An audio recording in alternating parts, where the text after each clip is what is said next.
Ever wondered how much it actually costs to buy a house? As a young person in California, the thought of buying a home can be so daunting and overwhelming, especially at these really high prices. So, in today's episode, we're here to talk to you about all of the lending options you have and stress the importance of working with a really great local lender. Welcome back to the Happy House Hacking Podcast, a podcast designed to help young people in California on the path to happy homeownership. In today's episode, we're going to cover everything you need to know in order to get a loan for your next home. How do you get a loan? What does it look like? So today, we're going to take you through the steps of getting pre-approved. So step one is to get a pre-approval with a local lender. Now, Camille, we talk to people every day, a lot of buyers, and what do you say is one of the major hurdles that buyers face when it comes to getting pre-approved? Well, a lot of buyers simply they don't have all of the knowledge yet on what it takes to buy a house. So they're a little nervous and apprehensive to talk to a lender because a lender's going to ask financial questions. How much income do you make? How much debt do you have? What's your credit score? And oftentimes the lender is going to do a full credit check too. And so sometimes buyers want to push that off until the very last minute before starting the home buying process. Now, in our experiences, the buyers who don't end up getting pre-approved right away are the ones who don't end up buying a house because you need to get pre-approved in order to know what your purchasing power is. Especially as young people in California, the majority of us are not able to buy with cash right now, so we need a loan. Exactly. And a lot of people, they're nervous. They don't want to talk to that lender. And that's a big hang up. It's a big Mhm. hurdle. They're concerned about down payment. They're concerned about their credit. And so the good news is that by talking to a lender, you can start to get that financial house in order. They are on your team. They're there for you. They're there to help you get prepared to buy a house. And so whether you're 1 year out or 5 years out, it really doesn't matter. You need to start connecting with a team locally to help you get that pre-approval letter. And they can give you some tips on how to clean up your credit, some credit repair programs. Some of the lenders we work with have great resources to help our clients. And the biggest aha that most of our clients have when they talk to a lender is that they're able to afford a home a lot quicker than they initially thought. Yeah, so step one really is to get that pre approval with a local lender. And we highly, highly, highly recommend working with a local lender in your area because having that person who's local, you can walk into their office with questions, you can sit down with them, you can text them after hours and on weekends. You really don't have appraisal issues because most of the appraisal issues we've had come from out of town or online lenders who aren't familiar with the market, and we end up having issues that way. So, working with a local really is best because you are getting the attention and the support that you need from somebody who's just down the street. So, definitely get pre approved with a local lender, and they will be able to walk you through that financial process and make sure you feel prepared and equipped with all of the loan options that you can choose from that works great for your own family needs. Absolutely. I think about so many times where we talk to buyers who they've gone online and they've done a mortgage calculator and they say, okay, here's what I can afford. Or they go on one of the online lenders and then they say, I got my pre-approval from this online lender. It took 5 minutes, 10 minutes. And the reality is those online loans don't know the full situation Yeah. of you and your unique financial situation. So we've had a lot of bad experiences working with online lenders because they're not as intentional sitting down with you, getting to know your circumstances and making a customized loan program for you.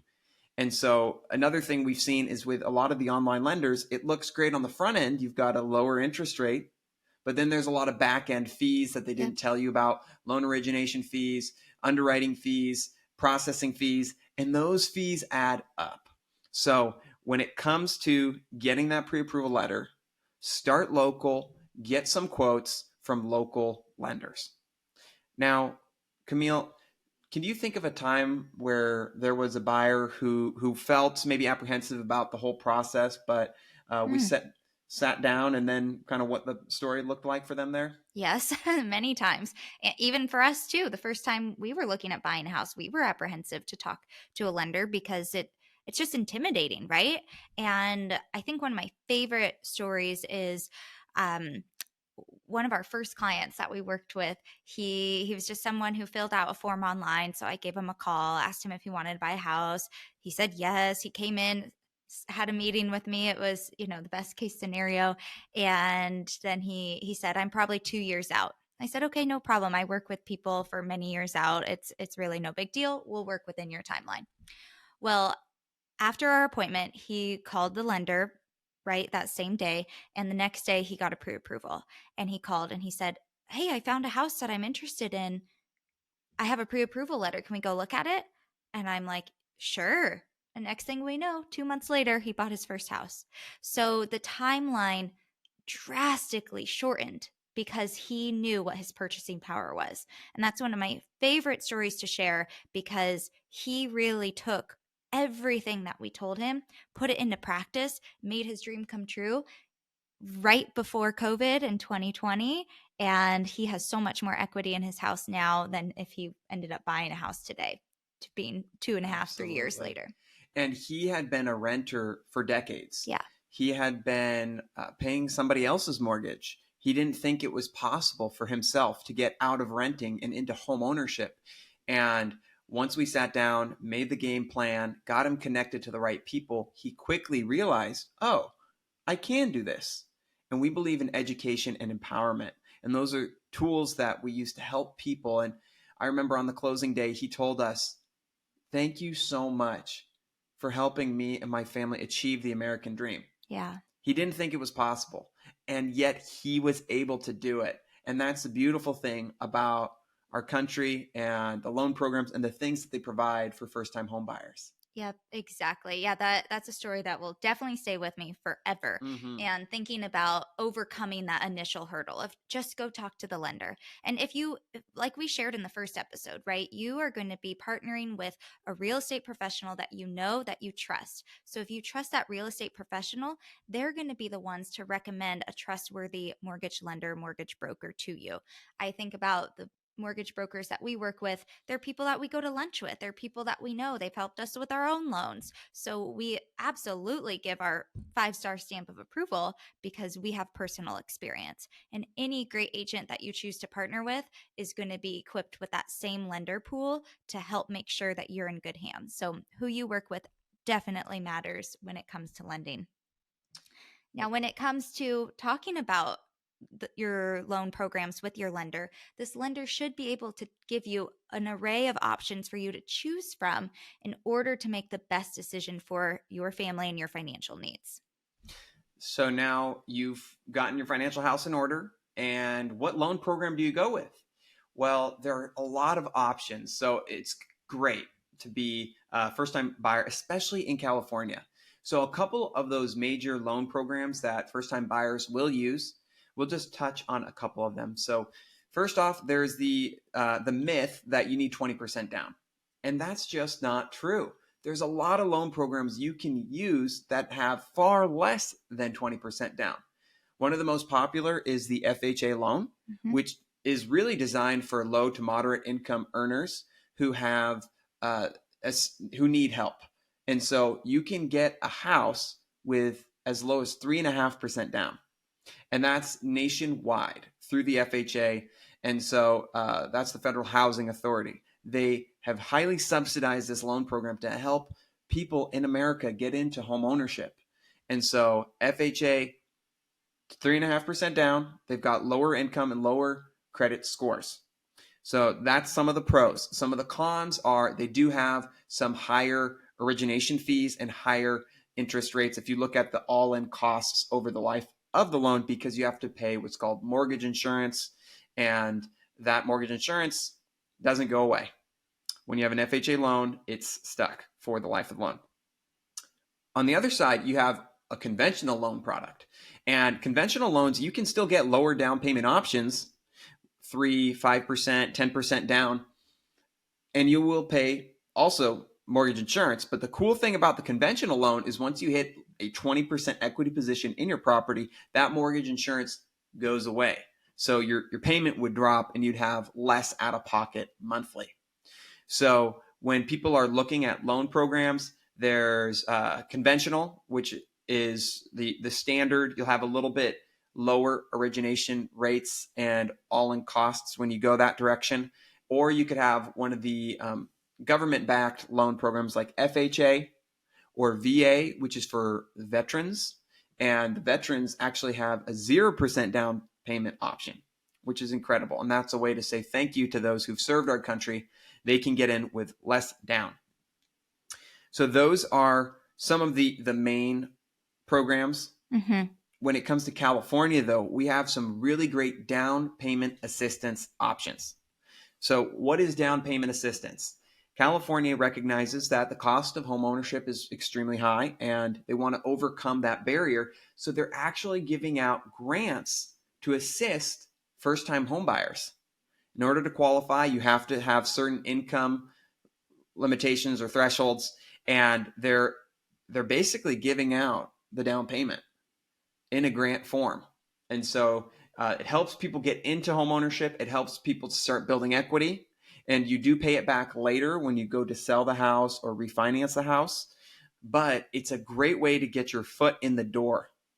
And we actually have a flyer with 4 different type of down payment assistance programs in California specifically, where you can get access to 3.5% down or 5% down, depending on your situation. And that money, you don't have to pay it out of pocket up front. It's given to you, and then you pay it back later on the sale or refinance. And we recently had a client use this product where they were able to get the 3.5% down payment from the state through the Cal HAFA loan program. And then the seller granted a credit of $19,000. So they got into a house with only $9,000 out of pocket. It was really incredible. Really, really incredible. And that house was $557,000. And they got in for just $9,000, which is less than 2% of the total value of that property. So there are a lot of great programs out there. If you would like access to a flyer we put together with these 4 different down payment assistance programs, send us a message or hit the link in the show notes, and that link will take you to a page where you can get access to that flyer with those 4 different down payment assistance programs to help buyers in California get into homeownership. Yeah, we want to share all of our knowledge because when you go and meet with your lender that you talk to, we want to make sure that you're prepared. So I highly recommend taking a look at that flyer because it's going to help make a better understanding for you when you go sit down with the lender to talk about your loan options. Yeah, not all lenders are even aware of these programs, and that's why we want to put this information in front of you. And when you are talking to lenders, you want to talk to lenders who have access to this type of loan program. And certain lenders might not have that. If they're working at a bank, for example, they might be held captive to selling the bank's loan products, whereas a mortgage broker has the ability to shop to multiple different lending houses, and they'll have more access to these types of programs. Now, there's one other loan program that would work great for first-time buyers, especially people who are thinking about house hacking. Mm-hmm. So it's called the FHA 203K rehabilitation loan. And let's say you found a house, but it's a fixer-upper. It needs a lot of work. Well, you don't have a lot of cash up front to fix that home. You can actually use the FHA 203K loan. So it's a minimal down payment, 3.5% down, and the FHA will actually finance the construction or rehabilitation of that property. So there is a process, and it does involve paperwork and a longer escrow timeline, but you could get the build out and the construction loan covered through the FHA. They just changed the rules. We're really excited about this because now they recognize ADUs as being a source of income which can help you qualify for a loan. For example, if you have the granny unit or accessory dwelling unit on your property, they'll take 75% of the rental income and add that to your total household income to help you qualify for the mortgage, which is wonderful. And they've also changed the rules where, let's say you don't have an ADU on your property, but you're intending to build an ADU, they will take 50% of the estimated income from the ADU and use that to help you qualify. And the best part is they will take that income, help you qualify. They'll even finance the construction of the ADU for you with the FHA 203K loan. And so this is nationwide. They're realizing we have such a housing shortage. We need to incentivize more people to add units, and accessory dwelling units have been proven Mm-hmm. in California as a model on how to add units that are low cost, efficient, and affordable by design to help relieve a lot of the stress and pressure on the housing market. Yeah, it's a really amazing new program that came out. And we've been telling so many of our clients that we work with, go check this out. Talk to your lender about getting pre approved for this because it could really be lucrative for what you want to do, especially if you are interested in house hacking and helping have your mortgage covered every month. One other thing that I wanted to make sure that we hit on are rates. And if you are at your appointment with your lender and there are multiple loan options to choose from, we didn't even hit them all. We just talked about some of the most popular ones. We want to make sure that you are signing paperwork to get a fixed rate mortgage. At the closing table, when you sign everything to buy your home, we want to make sure that you know you have the same exact rate for the life of the loan. So if you ever get offered an adjustable rate mortgage or an ARM, we want to make sure you are fully aware of what that means. So, an adjustable rate mortgage means that at some point your rate is going to adjust, and every month that could change. So, your monthly payment is going to vary, and it could vary widely, and that makes your house become unaffordable. So, we are big advocates for getting a fixed rate mortgage at any point in time. So that way, when you're crunching numbers on the front end to see if this is a good investment for you, you know exactly what your fixed expenses are going to be. So when you are house hacking, or even if you're just living simply, we want to make sure that you know, hey, this is my all in housing cost and not have any question about it throughout the life of the loan. Yes, you got to be very careful when it comes to what loan product you end up purchasing through. For example, the ARM that Camille was discussing, they offer what's called like a teaser rate, where for a few years up front, you'll have a lower interest rate than your fixed rate. But the risk you run is that if rates rise, your payment rises. And we've seen it happen where some of our clients who were forced to sell because they had an ARM where the rate had just gone up so much, their mortgage payment doubled or even tripled, and they just couldn't afford it anymore. Mm-hmm. Could you imagine having your mortgage double or triple and not being able to do anything about it? That's the risk that you run. Another loan to be wary of is a interest only loan.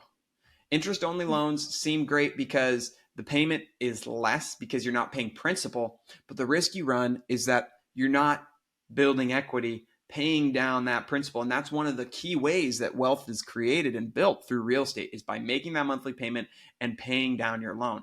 So if it's interest only, you're not paying down that loan, it sticks there. And if the market rises or falls, your house value could go underwater, where your loan is actually higher than your house value. So there's a risk there that we want to just caution you of. Yep. And one of the last things that we want to talk about today are just your all in costs. What does it actually look like to buy a house? And your all in costs are really going to be inclusive of your down payment and closing costs. So let's say that you have a 10% total. That's all. You're buying a $500,000 house and you only have $50,000. That's it. You don't have any wiggle room. Well, you are going to end up putting less than 10% down in a down payment in order to have enough money to pay for closing costs, because closing costs are about 2 to 3% of your loan.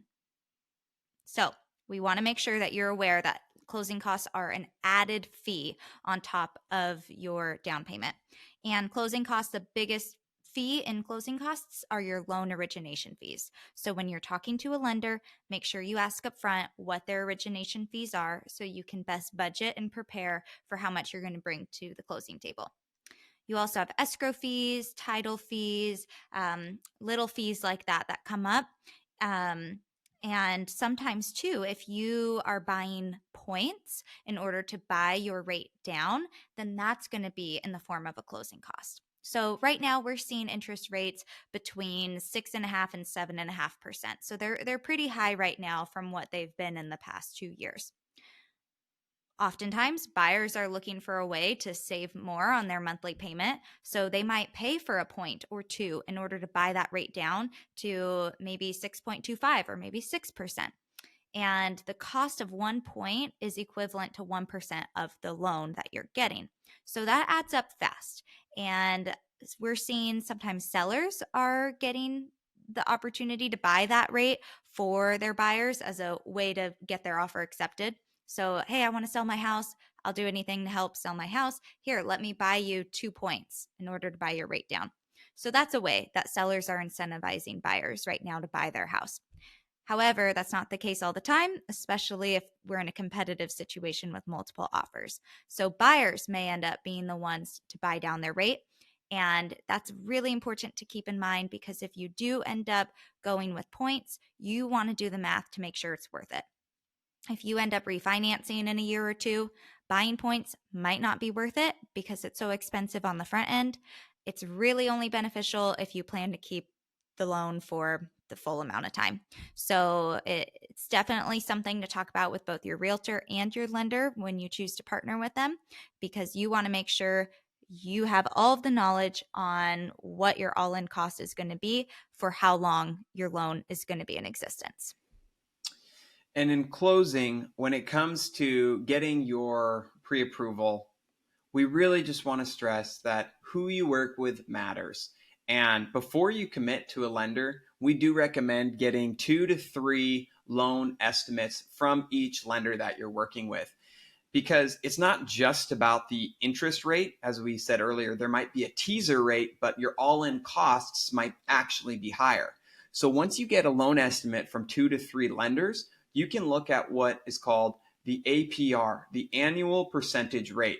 And what the APR does is it factors in the closing costs, origination fees, points, everything that you're paying for that loan product. And then you can compare that side by side with all the other lenders to see what they're offering and to see who truly is giving you the best loan product.